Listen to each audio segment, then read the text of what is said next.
கர்த்தருடைய பரிசுத்த நாமத்திற்கு ஸ்தோத்திரம். நம்ம பிலிப்பியர் முதலாவது அதிகாரம் 3வது அதிகாரம் முதல் வசனத்தை தியானிக்க இருக்கிறோம். பிலிப்பியர் 3:1 ஜெபத்தோடு இந்த செய்திக்குள்ளே கடந்து செல்வோம்.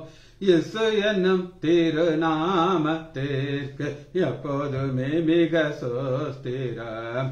இயேசு என்னும் திருநாமத்திற்கு எப்போதுமே மிக சோஸ்திரம்.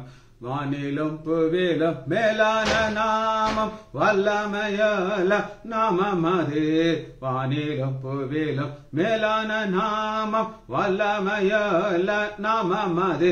துயர் சொல்லி துதித்திடும் நாமம் அது. துயர் சொல்லி துதித்திடும் நாமம் அது. இயேசு என்னும் திரு நாமத்திற்கு எப்போதுமே மிக சோஸ்திரம். பாதாளம் வேதாளம் யாவையும் ஜெயித்த வீரமுள்ள திருநாமம் அது. பாதாளம் வேதாளம் யாவையும் ஜெயித்த வீரமுள்ள திருநாமம் அது. நாமம் வென்றிடுவோம் அந்த நாமத்திலே. நாமம் வென்றிடுவோம் அந்த நாமத்திலே. இயேசு என்னும் திரு நாமத்திற்கு எப்போதுமே மிக சோஸ்திரம். பாவத்திலே வாழும் பாவியை மீட்க பாரினில் வந்த மெய் நாமம் அது. பாவத்திலே வாழும் பாவியை மீட்க பாரினில் வந்த மெய் நாமம் அது. பரலோகத்தில் சேர்க்கம் நாமம் அது. பரலோகத்தில் சேர்க்கம் நாமம் அது. இயேசு என்னும் திரு நாமத்திற்கு எப்போதுமே மிக சோஸ்திரம்.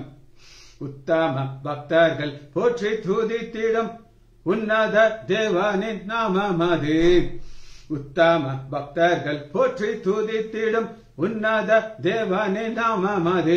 உலகெங்கும் ஜொலித்திடும் நாமம் அது. உலகெங்கும் ஜொலித்திடும் நாமம் அது.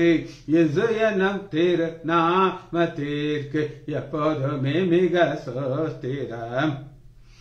இயேசுவின் நாமத்தினாலே ஜெபங்கள் பிதாவே, ஆமென். கர்த்தருடைய பரிசுத்த நாமத்திற்கு ஸ்தோத்திரம். Leela praise the Lord, Janaki Ammal praise the Lord, Nagaratnam Ammal praise the Lord, Kavitha sister praise the Lord. கர்த்தர் நல்லவர். பிலிப்பியர் 3வது அதிகாரம் இன்னைக்கு செகண்ட் செக்ஷன் தியானிக்க இருக்கிறோம். 3:1 மேலும். மேலும் அப்படின்னா என்ன அர்த்தம்னா முந்தின காரியத்தை சொல்லுகிறார்.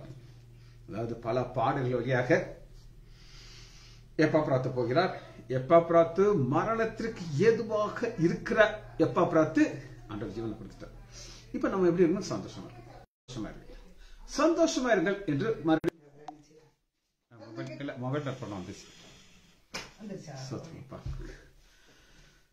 பவுலுடைய ஒரு வாஞ்சை என்ன அப்படின்னு நீங்க கேட்டீங்கன்னா, சந்தோஷமா இருங்கள், மறுபடியும் சந்தோஷமா இருங்கள்.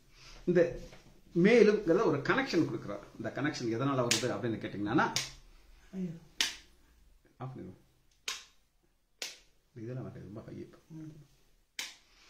பவுலுடைய வாஞ்சை என்ன அப்படின்னு கேட்டீங்கன்னா, கர்த்தருக்குள் சந்தோஷப்படுங்க. இப்ப சந்தோஷப்படுங்கள் என்று பவுல் சொல்லுகிறார். இப்ப ஒரு பெரிய பிரச்சனை அங்க காத்துக்கிட்டு இருக்கு. அது என்ன அப்படின்னு கேட்டீங்கன்னா, எழுதினங்களை திரும்ப எழுதுறது எனக்கு அது உங்களுக்கு 2வது வசனத்துல பவுல் 3 எச்சரிப்புகளை சொல்கிறார். நாய்களுக்கு எச்சரிக்கையா இருங்கள், பொல்லாத வேலைக்காரர்களுக்கு எச்சரிக்கைகள், சுனத்துகள்.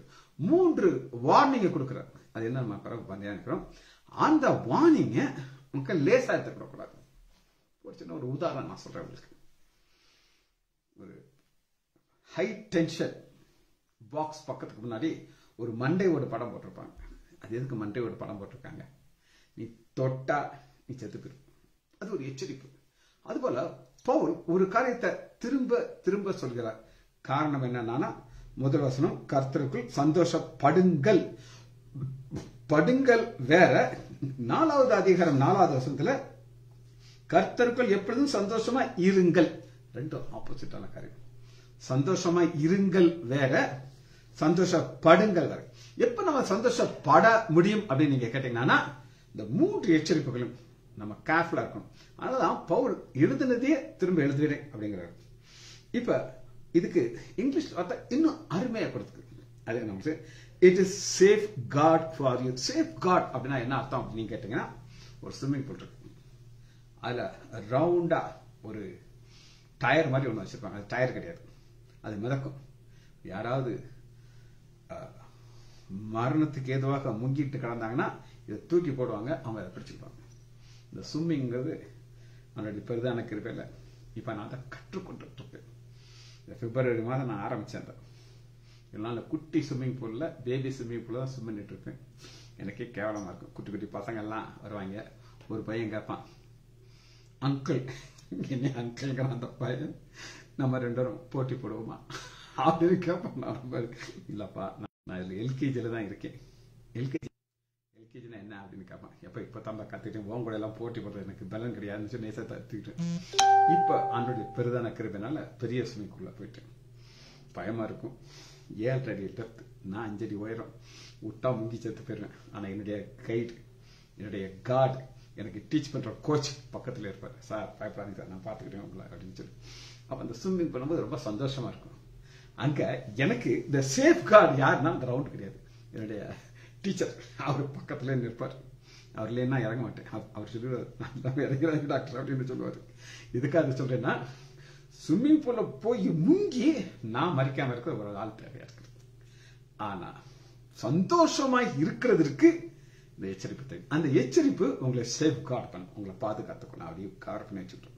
அதான் நம்ம பார்க்க இருக்கணும். சரி, இப்ப ஒரு விசுவாசி எங்க இருந்து வருகிறார் அப்படின்னு நீங்க கேட்டீங்கன்னா, ரோமர் 6வது அதிகாரம் 17வது வசனத்துல இதுதான் நம்முடைய ஸ்டார்டிங். ரோமர் 6:17, முன்னே நீங்கள் பாவத்திற்கு அடிமையா இருந்து இப்பொழுது. அப்ப பாவத்திலிருந்து விடுதலை கொடுத்துட்டு ஆண்டவர் நித்திய ஜீவனை கொடுக்கிறார். அதாவது நோக்கமா இருந்து பாருங்க. 23, பாவத்தின் சம்பளம் மரணம். இப்ப பாவத்தின் சம்பளம் மரணம் கிடையாது, ராங் கைடு, தவறான போதனை உங்களை எங்க கொண்டு போயிடும், நரகத்துக்கு கொண்டு போயிடும். அதனாலதான் தேவனுடைய கிருபை வரமோ நம்முடைய கர்த்தராகிய இயேசு கிறிஸ்துவோட நித்திய ஜீவன். அந்த நம்முடைய கர்த்தராகிய இயேசு கிறிஸ்துவின் நித்திய ஜீவனை நம்ம பெற்றுக்கொள்வதற்கு காட் பாதுகாப்பு. அந்த பாதுகாப்பு இருந்தால் தான் நமக்கு சந்தோஷம் கிடைக்கும். இப்ப நம்ம ஒரு பாதையை வாழ்ந்துட்டு இருக்கோம். இந்த இடத்துல நான் உட்கார்ந்துகிட்டு இருக்கேன். நேற்று உட்கார்ந்து செய்தியை ரெடி பண்ணியாச்சு. ஞாயிற்றுக்கிழமை சொல்ல வேண்டிய செய்தியை ரெடி பண்ணியாச்சு. எல்லாத்தையும் நான் ரெடி பண்ணிக்கிட்டே இருக்கேன். ஏன் நான் ரெடி பண்ணிக்கிட்டே இருக்கேன் அப்படின்னா, இது என்னுடைய நோக்கம். இதுக்காக ஆண்டவர் ஒரு இடத்தை கொடுத்திருக்காரு. சரி, இப்ப ஒரு வாழ்க்கையில் நம்ம கொடுத்திருக்கிறோம். இந்த சந்தோஷப்பட்டு களி கூறுகிறத ஒருத்தர் களி கூர்ந்தாங்க. அது யாருன்னு உங்களுக்கு நான் காட்டப்படுறேன். லூக்கா 1வது அதிகாரம் 47வது வசனம் 46. அப்பொழுது மரியாள், இந்த மரியாள் கிடையாது, இது ஆண்டவராகிய இயேசு கிறிஸ்துவின் தாய் மரியாள், என் ஆத்துமா கர்த்தரை மகிமைப்படுத்துகிறது, என் ஆவி என் இரட்சகராகிய தேவனில் களி கூறுகிறது. இது ஒரு அனுபவம். களி கூறுங்கிறது ஒரு அனுபவம். அது என்ன அனுபவம் அப்படின்னு கேட்டீங்கன்னா, கிறிஸ்தவ வாழ்க்கை ஒரு போராட்டமான வாழ்க்கை. இந்த போராட்டமான வாழ்க்கை அப்படியே ஓடிக்கிட்டே இருக்கும். எனக்கு என்ன ஒரு பெரிய சந்தோஷம்னா, பல முறை நான் உங்களுக்கு சொல்லியிருப்பேன், பின்மாற்றத்துக்கு நான் போகல. எத்தனையோ சோதனைகள் எனக்கு வந்துச்சு, கஷ்டங்கள் இருந்துச்சு, வேதனை இருந்துச்சு. ஆனா இந்த பாதையில ஆண்டவர் பின்மாற்றத்துக்கு போகாம அப்படியே காட் பண்ணிட்டே வருகிறார். காரணம், இந்த ஊழியம் ஆண்டவர் டீச்சிங் கொடுத்துட்டாரு. இதை நான் உங்களுக்கு சொல்லிக் கொடுக்கணும். 365 நாளும் ஒரு பாதையில் நம்ம போயிட்டே இருக்கணும். இந்த பாதையில என்னுடைய ஆவி களி கூறுகிறது, என் ஆவி இரட்சகராகிய தேவனில் களி கூறுகிறது. நம்ம எங்க களி கூறணும்? கிறிஸ்துவுக்குள் களி கூறணும். அந்த களி கூர்ந்தா தான் நமக்கு சந்தோஷம்னா என்னன்னு தெரியும். இது என்ன அப்படின்னு கேட்டீங்கன்னா, எடுத்துக்கோமா, பிலிப்பியர் 1வது அதிகாரம் 21வது வசனம். இதுதான் பவுலுடைய ஒரு பெரிய நம்பிக்கை. கிறிஸ்து எனக்கு ஜீவன். எப்பொழுது ஆண்டவராகி இயேசு கிறிஸ்து உங்களுக்கு ஜீவனா மாறிட்டார்னா, சாவு எனக்கு அது ஜீவனா என்ன சொல்லுங்க. மூச்சு விடுறோம், நம்ம பேசும்போது மூச்சு விடுறோம், ராத்திரிக்கும் தூங்கும்போது மூச்சு விடுவோமா? எஸ், நமக்கு தெரியாது, தெரியாமலே நம்ம மூச்சு விட்டுட்டு இருக்கோம். இல்லைன்னு சொல்லுங்க பார்ப்போம். மூச்சு விடுறதை நீங்க நிப்பாட்டினீங்கன்னா 2 நிமிஷத்துல உங்க பிரெயின் டெத் ஆயிரும். 3வது நிமிஷம் நீங்க ஆள் காலியாயிருவீங்க. இதுதான் பிரச்சனை. இந்த ஜீவன் உங்களோட கூடவே இருக்கணும் அப்படின்னு நீங்க எதிர்பார்த்தீங்கன்னா மூச்சு விட்டுக்கிட்டே இருக்கணும். உங்களுக்கு ஒரு சம்பவத்தை நான் உங்களுக்கு சொன்னேன். இஸ்ரேல் தேசத்தை அழிக்கிறதுக்கு, இது சங்கீதம் 83ல சொன்னேன், அதை திரும்ப நான் உங்களுக்கு ஒரு போர்ஷன் விட்டாங்க. எதிரிகள் எஸ்புல்லா இவங்க ஒரு தலைவர்கள் என்ன செய்றாங்க, ஒரு டீம் ரெடி பண்ணி இஸ்ரேல் அழிக்கிறதுக்கு எல்லாம் ட்ரை பண்ணிட்டு. ஆண்டவர் இவங்களை, இந்த இஸ்புல்லா மக்களை அழிக்கிறதுக்கு ஒரு மொசாட் அப்படின்னு சொல்லி ஒரு டீம் ரெடி பண்ணிட்டு அவங்க பயங்கர பிரில்லியன்ட். ஒரு தளபதி அவர் ஒரு இதுக்கு வர்றார், ஹோட்டலுக்கு. பயங்கர சீக்கிரட்டா வந்ததாக அவர் நினைச்சிட்டு இருக்கார். ஆனா மொசாட்டுக்கு நியூஸ் போயிடுச்சு.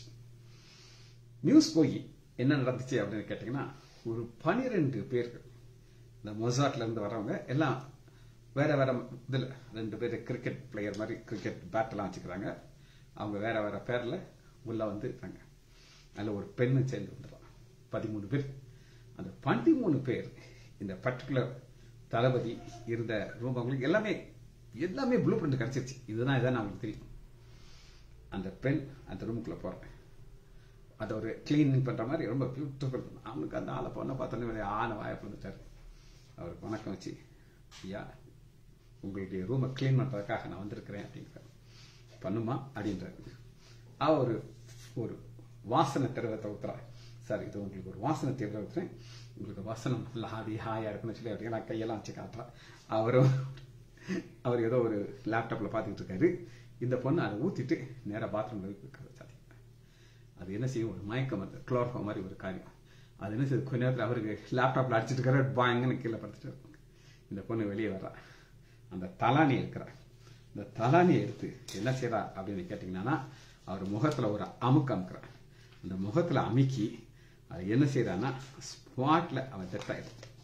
ஸ்பாட்ல டெத் ஆறத இது எப்படி முடிஞ்சது அப்படின்னு நீங்க கேட்டீங்கன்னா, இதுதான் ஆண்டவர் ஒரு டெக்னிக் வச்சிருக்கிறார். அந்த டெக்னிக் என்ன செய்யுதுன்னா, அவளை அப்படி காலி பண்றதுக்கு ஏற்பாடு பண்ணிடுச்சு. இது அவர் கொடுக்கிற ஒரு மெத்தட். இந்த மெத்தடை தான் என்ன செய்றார் அப்படின்னு கேட்டீங்கன்னா, ஜீவன். அதை நான் உங்களுக்கு எப்படி காட்டுறேன் அப்படின்னு கேட்டீங்கன்னா, கிறிஸ்து எனக்கு ஜீவன், சாவு எனக்கு ஆதாயம். புரியுது உங்களுக்கு? அந்த சாவு அந்த அளவுக்கு கதைப்படுத்திருச்சு, நரகத்துக்கு போவான். ஆனா நமக்கு கிறிஸ்துவுக்குள் கிடைக்கிற சந்தோஷத்தினால நமக்கு நித்திய மகிழ்ச்சி நமக்கு கிடைக்க போகுது. சரி, ஒரு சில வசனங்களை நம்ம பார்க்க போகிறோம். இதுல என்ன தேவைன்னா, 2 காரியத்தை நம்ம சொல்லணும். ஒரு பேலன்ஸ். எப்படி ஒரு பிளேனுக்கு 2 பக்கமும் 2 விங்ஸ் இருக்கோ, அது போல ஒரு பக்கம் தேவ சித்தத்தை நம்ம செய்து கொண்டே இருக்கணும். இன்னொன்று தேவ வல்லமை. திரும்ப நான் சொல்றேன், தேவ சித்தம் அப்படின்னா என்ன அப்படின்னு கேட்டீங்கன்னா, ஆண்டவர் நான் ரட்சிக்கப்பட்டு, எதுக்காக ரட்சிக்கப்பட்டேன் எனக்கு அப்ப தெரியாது. ஆனா 2000 ரட்சிக்கப்பட்டேன். வேத வசனத்தை போதிக்கிற எனக்கு ஆண்டவர் கொடுத்த கிருபை. அதை நான் என்ன செய்யணும், தேவனுடைய சித்தத்தை நான் புரிந்து கொள்ளணும். தேவனுடைய பவர் ஆஃப் காட், தேவனுடைய வல்லமை மேல் எனக்கு ஒரு நம்பிக்கை இருக்கணும். இந்த 2 இருந்தா தான் இதை ஓட முடியும். திரும்ப நான் சொல்றேன், எதற்காக தேவன் உங்களை தெரிந்து கொண்டா நீங்க புரிந்து கொள்ளணும். அது புரிந்து கொண்டால் தான் இந்த ஓட்டத்தில் ஓட முடியும். ஓடுறோம், அதுக்கு தேவனுடைய வல்லமை தேவை, பவர் ஆஃப் காட். அப்படி 2 ஈக்குவலா நமக்கு இருக்கும்போது நமக்கு என்ன ஆசீர்வாதம் கிடைக்கும் அப்படின்னு கேட்டீங்கன்னா, நம்ம சில வசனங்களை வாசிக்க போகிறோம். இதுதான் நமக்கு கிடைக்கக்கூடிய சந்தோஷம். எடுத்துக்கலாமா? சங்கீதம் 16வது அதிகாரம் 11வது வசனம். இது ரொம்ப ரொம்ப ஒரு ஆச்சரியமான வசனம். என்ன வசனம் அப்படின்னு கேட்டீங்கன்னா, 10வது வசனம். சங்கீதம் 16:10. தாவீது எழுதின சங்கீதம் இது. தாவீது என்ன சொல்றான், என் ஆத்துமாவை பாதாளத்திலே விடு. ஏன்னா நம்மளை சுற்றி அத்தனை வல்லமைகள் காத்து கொண்டிருக்கு. இந்த போதகரை, இந்த மெய்ப்பனை வெட்டுனா ஆடுகள்லாம் செதறி போயிடும். என்னுடைய கூட ஒரு சில ஆடுகள் தொடர்ந்து டிராவல் பண்ணிட்டே இருக்கு. அவங்க என்னுடைய செய்தியை கேட்பாங்க, அந்த செய்தியை மற்றவங்களுக்கு சொல்லிக் கொடுப்பாங்க. அப்படி ஒரு ஆசீர்வாதமாக என்னைய ஆண்டவர் வைத்திருக்கிற கிருபையினால். என்னைய சாத்தான் வெட்டுனா அந்த ஆடுகள்லாம் ஓடிய போயிடும். அதை தாங்க பார்க்கணும். என் ஆத்மாவை பாதாளத்தில் விடு, அவமது பரிசுத்தவனை அழிவை காண வெட்டி. 11வது வசனம். ஜீவ மார்க்கத்தை என்னை. ஜீவ மார்க்கம் அப்படின்னா என்ன அர்த்தம்னா, சாத்தான் என்ன செய்வான்னா ஒரு அட்ராக்ஷனை காட்டும். ஒரு குட்டி கதை உங்களுக்கு நான் சொல்றேன்.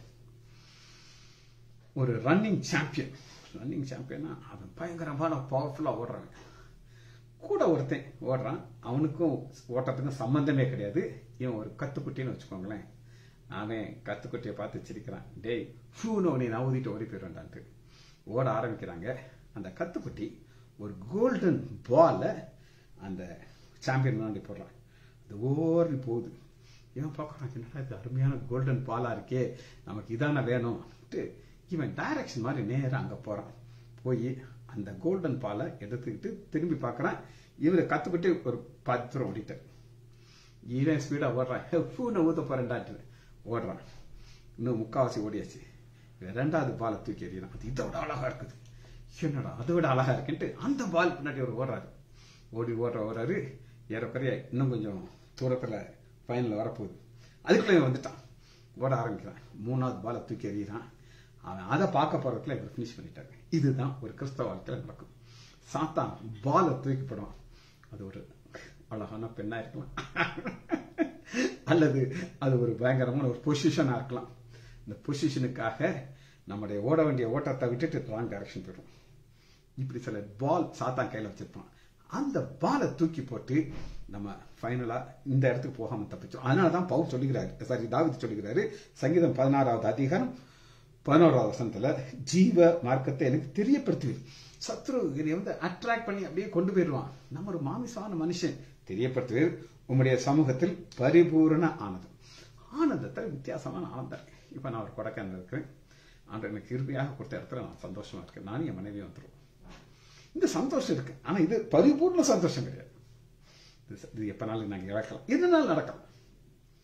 Anything can happen. ஆனா பரிபூர்ண ஆனந்தம் எங்க கிடைக்கும்னா அவருடைய சமூகத்தில் போகும்போது. இந்த ஓட்டத்தை ஓடணும். நித்திய ஜன பெரும்புதான் அந்த பரிபூர்ண சமூகம். உம்முடைய வலது வருஷத்து நித்திய பேரின்பம். பேர் இன்பம் நித்திய பேரின்பம். நித்தியத்துல போகிற பேரின்பம் நமக்கு எப்ப கிடைக்கும் அப்படின்னு கேட்டீங்கன்னா அந்த பாதையில கரெக்டா ஓடிக்கொண்டே இருக்கும். சரி, நம்முடைய ஆண்டவராகிய இயேசு கிறிஸ்து ஒரு சந்தோஷத்தை கொடுத்து சொல்லுகிறார். அது என்ன சந்தோஷம் அப்படின்னு நீங்க கேட்டீங்கன்னா அது ஒரு வித்தியாசமான சந்தோஷம். வாசிப்போமா? யோவான் 16வது அதிகாரம். இது இந்த நித்திய சந்தோஷத்துக்கு ஈக்குவலான ஒரு சந்தோஷம். யோவான் 16வது அதிகாரம் 22வது வசனம். அதாவது ஒரு உதாரணத்தை சொல்லுகிறார். ஒரு ஸ்திரீக்கு, ஒரு பெண்ணுக்கு ஒரு குழந்தை கிடைக்குது. அதுவரை அவளுடைய துக்கத்தெல்லாம் மறந்துடுவான். அது போல அது உதாரணம் எதுக்காக சொல்லுகிறான்னா, நமக்கு பாடுகள் இருக்கு, ஆனா ஒரு நாள் அந்த கஷ்டத்தெல்லாம் நம்ம மறப்போம். எப்போ மறப்போம் பாத்தீங்கன்னா, அதுபோல நீங்களும் இப்பொழுது துக்கம் அடைந்திருக்கிறீர்கள். உலகத்துல வாழ்ந்தது துக்கம் தாங்க. அப்படிதான் நீங்க பாக்கணும். இப்ப நம்ம நல்லா ஜாலியா இருக்கோம். திடீர்னு ஒரு பிளட் டெஸ்ட் பாக்குறாங்க, உங்களுக்கு ஒரு நோயை சொல்றாங்க, நீங்க அப்படியே ஆடிடுவீங்க. என்னுடைய ஒரு நெருங்கிய நண்பருங்க, நம்பர் 1 ஆர்த்தோபெடிக் சர்ஜன். நான் பார்த்தவரை அவரை மாதிரி ஒரு சர்ஜன் உலகத்திலே பார்க்க முடியாது. ஹெல்த்தில் அப்படி காசியை சாப்பிட்றாரு. அப்கோர்ஸ் ஒரு கட்டப்பல கழிச்சு ஆல்கஹால் பிடிக்காம இருக்க மாட்டார் அவரு. ஆனா அவருக்கு ஒரு கேன்சர் வந்துச்சு. அவர் நினைக்கவே இல்லை. 1.5 வருஷம் கஷ்டப்பட்டார். கஷ்டப்பட்டு கடைசியில் மறிச்சிட்டார். அப்ப அவர் எத்தனையோ சக்சஸ் வாழ்க்கையில பார்த்திருப்பாரு. அது எல்லாமே என்னைக்கு அவருக்கு அந்த கேன்சர் இருக்குன்னு சொல்லி அந்த ஸ்கேன் ரிப்போர்ட் வருதோ அன்னைக்கெல்லாம் போயிடுச்சு. அதாவது அங்க சொல்றது, நீங்கள் இப்பொழுது துக்கம் அடைந்தீர்கள், நான் மறுபடியும் உங்களை மறுபடியும் நம்ம ஆண்டவராகிய இயேசு கிறிஸ்து நம்மளை மறுபடியும் பார்க்க போகிறார். அப்பொழுது உங்கள் இருதயம் சந்தோஷப்படும். இந்த சந்தோஷத்துக்கு ஈக்குவலா சந்தோஷம் கிடையாதுங்க. இன்னைக்கு எத்தனையோ பேர்கள், நான் சொல்ல, ஒரு பாஸ்டர் அவருடைய எத்தனையோ அவருடைய கேசட்ஸ்ல கேட்டிருக்கேன். எத்தனையோ டீச்சிங் நான் கத்துக்கிட்டு உங்களுக்கு நான் சொல்லி கொடுத்துருக்கேன். அவர் ஒரு கேசட்ல சொல்றாரு, எனக்கு ஒரு சந்தேகம் இருக்கு, உண்மையிலேயே கடவுள் இருக்காரா? இயேசுங்கிறது உண்மையா பொய்யா?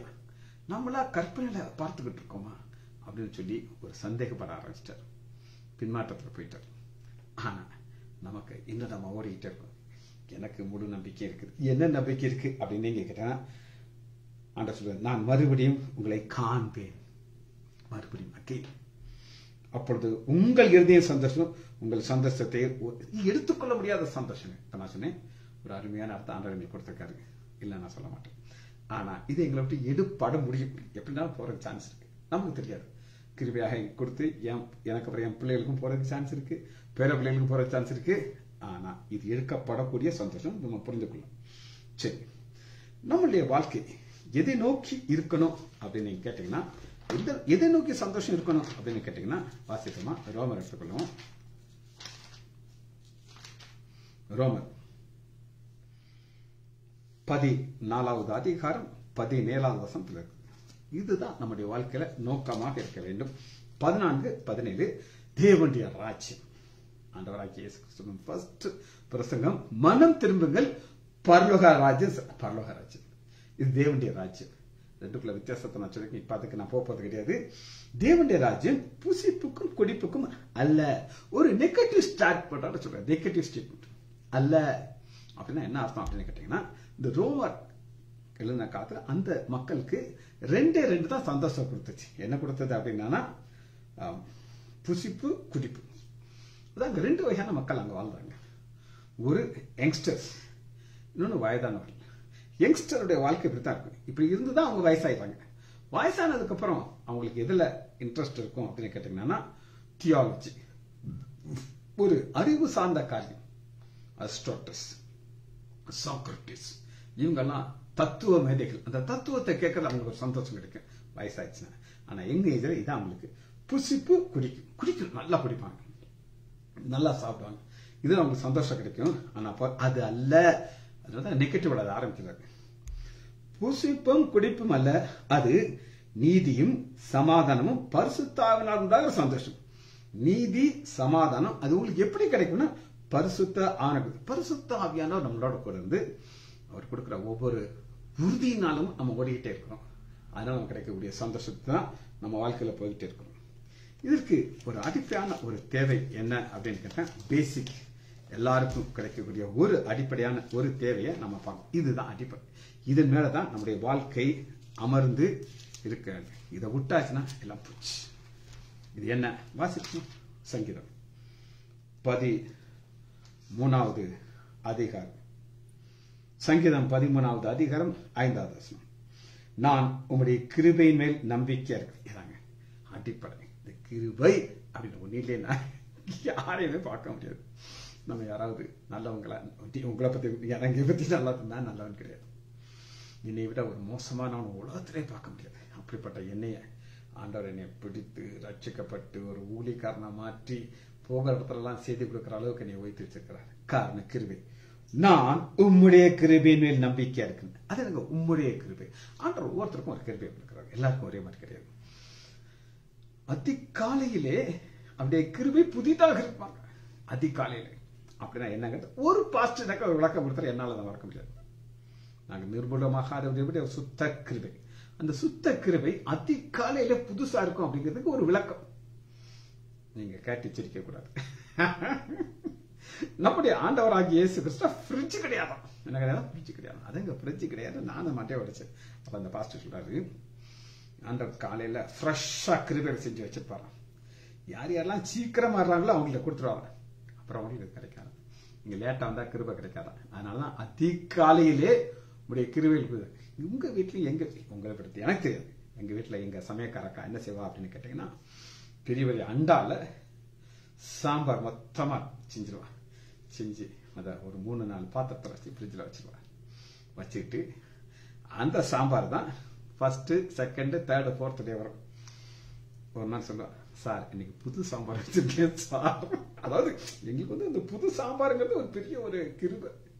அந்த மாதிரிதான் எங்க வாழ்க்கை வாழ்றோம். இந்த காலத்துல பிச்சைக்காரங்க இருப்பாங்க, மீதி நாளெல்லாம் அவங்களுக்கு கொடுத்துருவாங்க. இப்போ ஃப்ரிட்ஜ் வந்ததுக்கு அப்புறம் நாங்க தான் பிச்சைக்காரங்க. எல்லாம் அடுத்த நாள் அது காலையில வர அது வரும். ஆனா ஆண்டோட்ட என்ன கிடையாது, ஃப்ரிட்ஜ் கிடையாது. அதனால பாத்தீங்கன்னா, நான் உங்களுடைய கிருபையின் மேல் நம்பிக்கையா இருக்கிறேன், உங்களுடைய ரட்சிப்பினால் என் இருந்தேன் ரட்சிப்பினார். கர்த்தர் எனக்கு செய்த நன்மையினாலே அவரை பாரு. எத்தனை நன்மைகள் சொல்ல முடியாத ஈவுகள்னால நம்மளை கொண்டு வருகிறார். எல்லாத்துக்கும் தேவைன்னா எச்சரிக்கை. அதனாலதான் பவுல் திரும்ப எழுதுறார். நான் உங்களுக்கு சொல்றது திரும்ப சொல்றேன், 3 எச்சரிப்புக்கு நீங்க கேர்ஃபுல்லா இருக்கணுங்கிற. அது என்ன 3ங்கிறது உங்களுக்கு காமிச்சிருக்க பாருங்க. பிலிப்பியர் 3வது அதிகாரம் 2வது வசனம். இதுதான் நம்ம பார்க்க போகிறோம். நாய்களுக்கு எச்சரிக்கையா இருங்கள், பொல்லாத வேலைக்காரர்களுக்கு எச்சரிங்கள் சொன்னதுக்காக. இந்த எச்சரிப்பு எதற்காக நமக்கு தேவை அப்படின்னு கேட்டீங்கன்னா, நம்மளுடைய ஓட்டத்துல வலதுபுறம் இடதுபுறம் நாம் போயிடக்கூடாது. சங்கீதம் 32வது அதிகாரம் 11வது 32:11. நீதிமான்களே, நாம் ஆண்டவராகிய இயேசு கிறிஸ்து ரத்தத்தால் கழுவின நீதிமான்களே, கர்த்தருக்குள் மகிழ்ந்து களி கூறுங்கள். மகிழ்ந்து களி கூறுவதற்கு ஆண்டவர் எத்தனையோ காரியங்கள் கொடுத்திருக்காரு. அது நீதிமான்கிற ஒரு பெரிய ஒரு ஹை பொசிஷன் கொடுத்திருக்காரு. ஒரு இடத்துல ஒரு மினிஸ்டர் வந்தார்னா அவருக்கு ஒரு ஸ்பெஷல் மரியாதை இருக்கும். ஒரு கலெக்டர் வந்தார்னா பயங்கரமான மரியாதை இருக்கும். அது உலகம் கொடுக்கிற மரியாதை. ஆனா ஆண்டர் நமக்கு கொடுக்கிற ஒரு பெரிய ஒரு டிசிக்னேஷன் என்னன்னா, நீதிமான்களே கர்த்தருக்குள் மகிழ்ந்து கழிவுங்கள், செம்மையான இருதயமுள்ளவர்களே நீங்கள் எல்லாரும் ஆனந்த முழக்கம். உலக மக்களால் செய்ய முடியாது ஆனந்த முழக்கம். ஆண்டவரை துதிக்கும் போது சத்தமா துதிக்கணும். நல்லா சத்தமா துதிப்பேன். அதனால வீட்டுல சில பிரச்சனைகள் வரும், நான் அதை கண்டுக்கிட மாட்டேன். சரி, இப்ப நம்ம சில வசனத்துக்குள்ள வருகிறோம், வாசிக்க போறோம். என்ன வசனம் எதை பார்க்க போறோம் அப்படின்னு கேட்டீங்கன்னா, முதல் வசனத்துல ஒரு வார்த்தை நம்ம தியானிக்க போயிடும். அது என்ன அப்படின்னு கேட்டீங்கன்னா,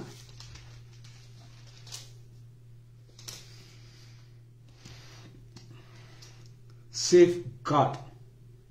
சேஃப் கார்டு என்னன்னா ஒரு பாதுகாப்பு. மேலும் என் சகோதரிய கர்த்தர்கள் சந்தோஷப்படுறீர்கள், எழுதுறது எனக்கு வருத்தம் அல்ல. அந்த வருத்தம் இல்லைங்கிறத English safe card.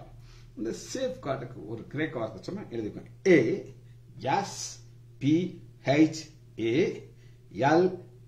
ASPHALES. ASPLES சொல்றது.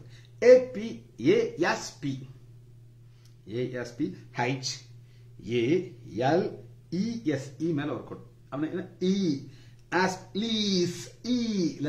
அப்ப ஒரு சேஃப் கார்டான ஒரு காரியத்தை நான் உங்களுக்கு சொல்ல போகிறேன் அப்படின்னா பவுல் இருக்கிறார்.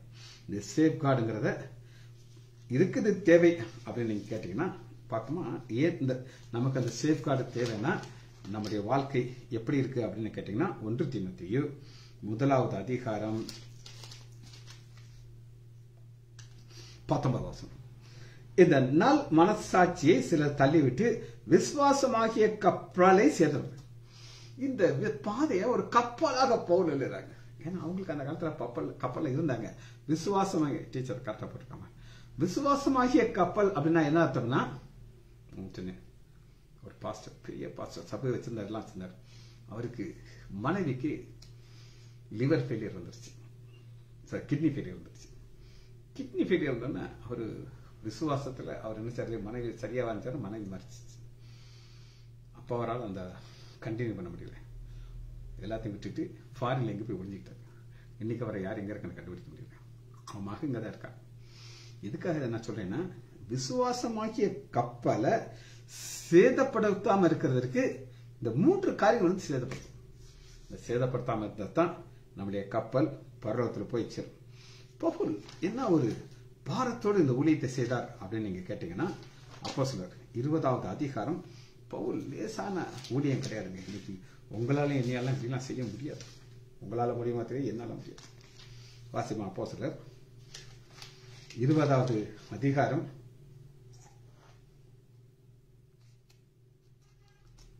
31.